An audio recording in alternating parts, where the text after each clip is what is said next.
In this video, you're going to learn how to grow your Facebook page with Facebook Insights. So to access Facebook Insights, you want to click on the Insights tab at the top of your Facebook page once you're logged in. And the first report that you're going to see here is the overview report.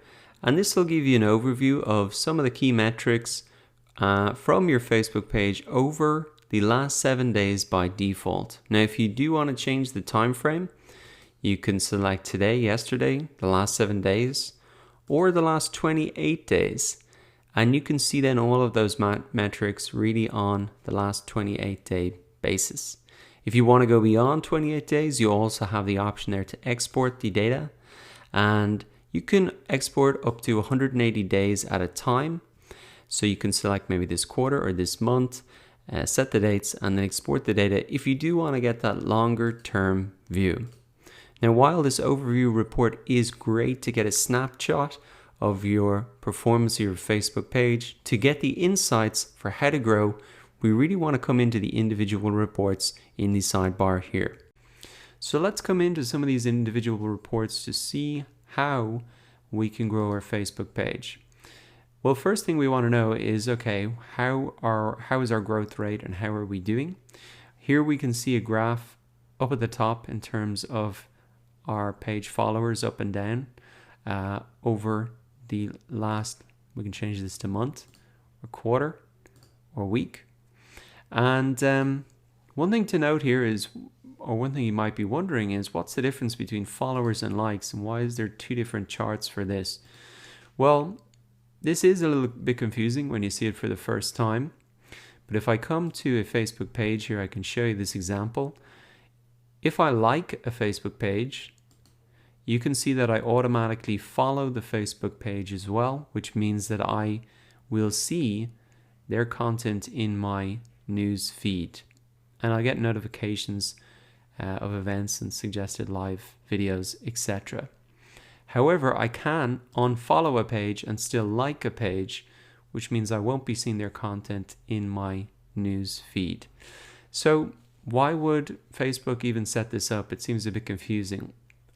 I think the key idea is that you could follow a page, but not necessarily like the page.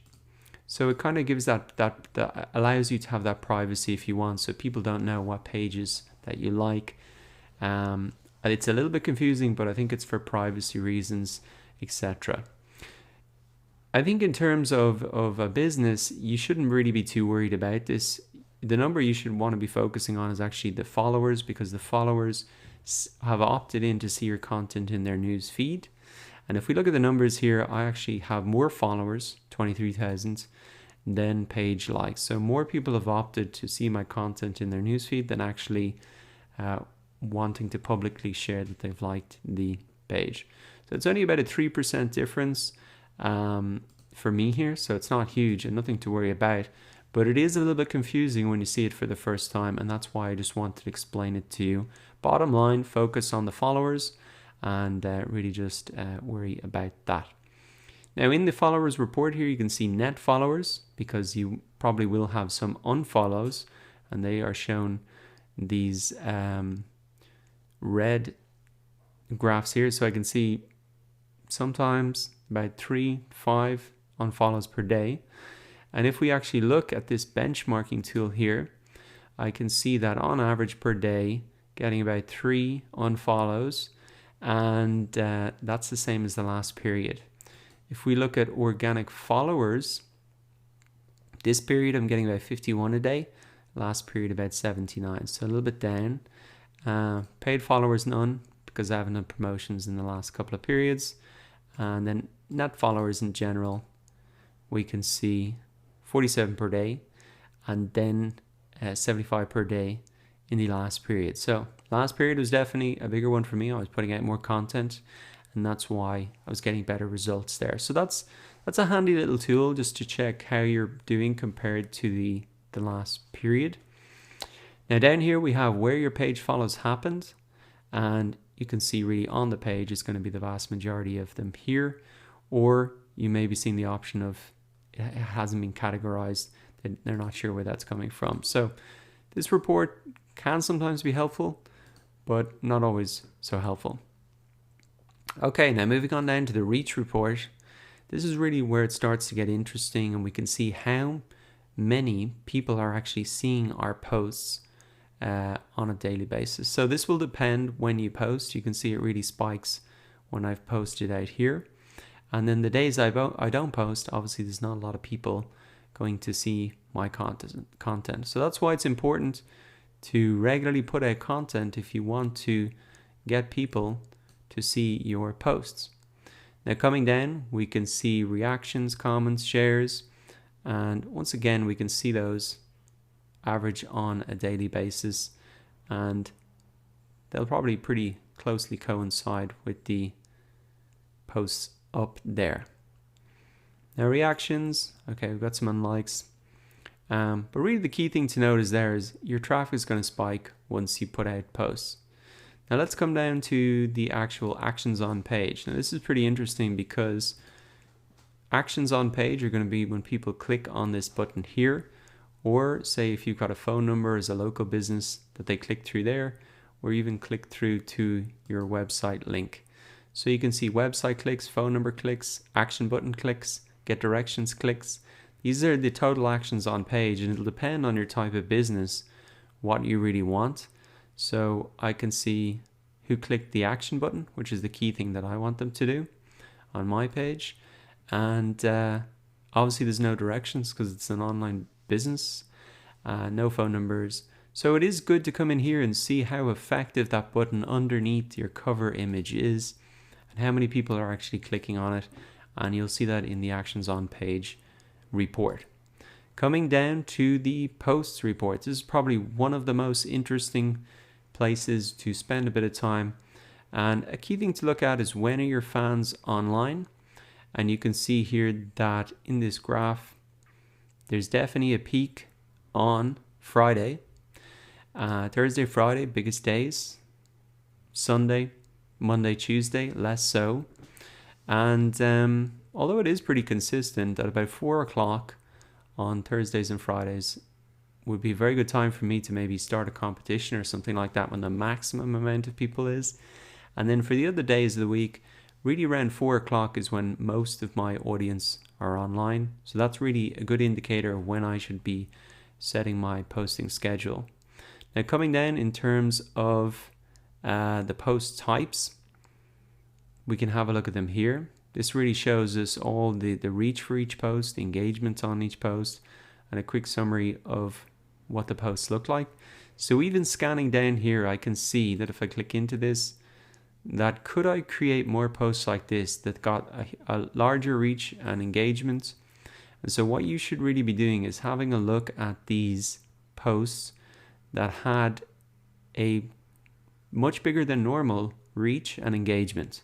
So I can see the reach, the bigger the graph is, the bar here is, and bigger here.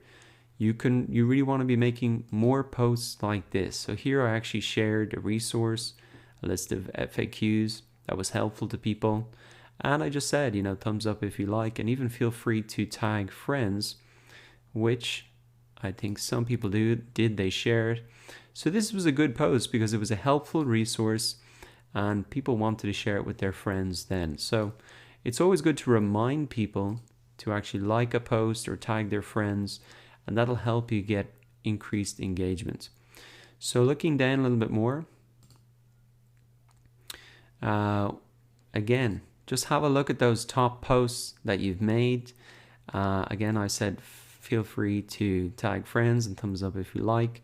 You can see there's been 6 shares. And so that's how you get more people to really see your posts, by giving little instructions like that and sharing helpful things with them. So the key thing to do on this posts page here is to come in, have a look at the time that you should really be posting and the days, and then have a look at those posts that have been most successful for you, and even copy that format for future posts in the future. Now coming down, let us have a look at, there are some other reports here like events. Now I haven't set any up, but if you're a local business, that's something and a report you want to be looking at closely. Also, if you're putting a lot of videos on your Facebook page, there's a separate report really showing the number of minutes watched. I don't have a lot on this page, but you can see that they show the minute views over the last time frame, the 28 days, whatever it is, the time frame that you set, last 7 days. And down here is where it gets really interesting as well, the people's report. So this will show you really the demographics of your audience. And this is the interesting thing. You can see it, the demographics by your fans and your followers, and we explain the difference between that. But you can see that's almost identical, that really there's a strong skew towards males of 25 to 34 in both the fans and followers, about 25%. If we come to people reached, again, 25% men in that age bracket. And even the people who engaged are actually even more so, 26% males of that age range. So this is an interesting distinction between not only who your fans or followers are, but really who are the people who engage with your post. So what you want to be doing is really keeping this demographic in mind. What are going to be the pain points, the problems that a person, a man of 25 to 34 for say digital marketing, what are going to be the type of problems that they have?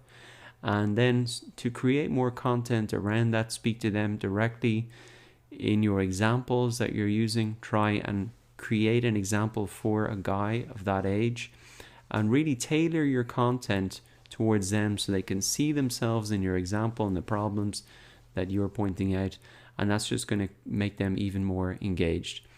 Now down here as well, you can even see the country and the city and the language. So again, you want to be serving your content and creating content that really relates to your most engaged people. So the US, or maybe even in a city in India, in English, of that age range. And it's just very helpful to come in here and use this information to build out an avatar or a buyer persona for your fans and for your ideal customers. So the People's Report, extremely helpful. Definitely come in here and check that out.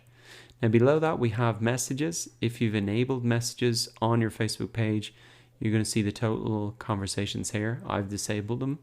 And again, if you set up like a Facebook store, you're going to see the number of orders here as well.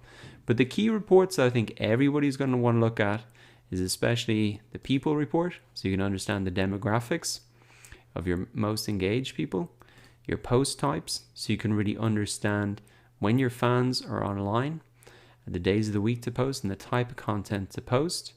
And also then just keep in mind, how you're doing in terms of your followers, because the more followers you have, the more people are going to see your content, which means you're going to be increasing and reaching more people on Facebook and making them aware of your business and getting them to come back to your website. So come into your Facebook Insights now that you know how to analyze these reports and get some insights out of them, and check out these reports for yourself.